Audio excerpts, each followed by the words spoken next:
Sa pagpapatupad ng price cap sa bigas, nangangamba ang mga magsasaka na babaratin na raw sila sa presyo ng kanilang palay.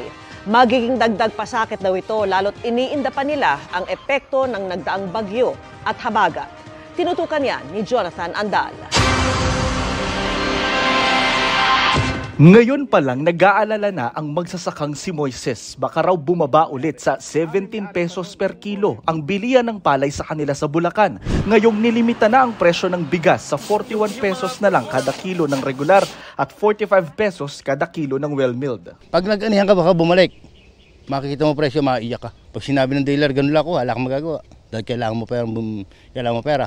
Ang mga punla niya sinira ng bagyo nitong Agosto, kaya siya naman lubog na sa utang. Pero nanghiram na naman siya ng pangkapital para makapagtanim ulit. Talagang alam magagawa, talagang paparating. Una sa lahat, wala naman kaming mga drying facilities. Wala tayong mga post-harvest facilities. So doon nagpagsasamantalan yung magsasaka, lalo na sa ganitong wet season.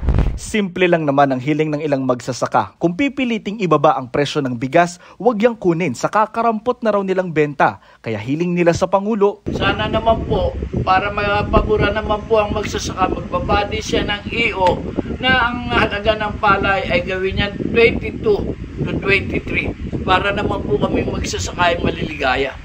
Ang palay ni Mang Ruben ng Batangas halimbawa, pinipresyohan na raw ng 16 pesos kada kilo, malayo sa inaasahan.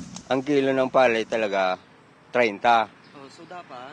Dapat ganun din, 30 din amin para makabawi naman kami mga farmers. Kung mas mahirap ako, mas marami pang mahirap. Kung baratin nga naman ang presyo, abay ano pang matitira sa kanila? Lalo sa mga tulad ni Eduardo na kailangan panghatian ng kita ang may-ari ng lupang sinasakahan. Binagyo pa naman sila sa Ilocos Norte. Tala pa nagraipon ka, dakil pa iti magastaw. Pareho sa sitwasyon ng mga magsasaka sa Pampanga na 2 linggong hindi makapagtanim dahil sa baha. Ibang gastos pa ang sa pataba na mahal daw ayon sa ilang magsasaka ng Pangasinan. Baka daw dapat magmura muna ito bago magpatupad ng mababang price ceiling. Libre naman yan sa ilang lugar. Mahal din daw ang mga serbisyong pang-agrikultura ayon sa mga magsasaka ng Camarines Sur. O yun, si mga nagtutungod. Si mga organisasyon mong parauma, perde.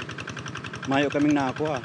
Sa ngayon, mga rice cartel daw ang nagdidikta sa presyo ng bigas ayon kay dating Agriculture Secretary Manny Piñol. Itong pakikialam ngayon ng gobyerno sa presyo ng bigas actually ay patunay na in the first place, hindi dapat binitawan ng gobyerno ang regulatory and supervisory powers over the rice industry.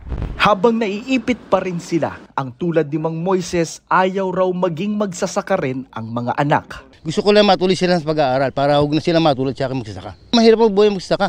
Wag naman sana dahil kung ngayon pa lang hirap na tayo, paano na kung wala nang magsasaka at sa mga import na lang tayo aasa? Para sa GMA Integrated News, Jonathan Andal, nakatutok 24 oras.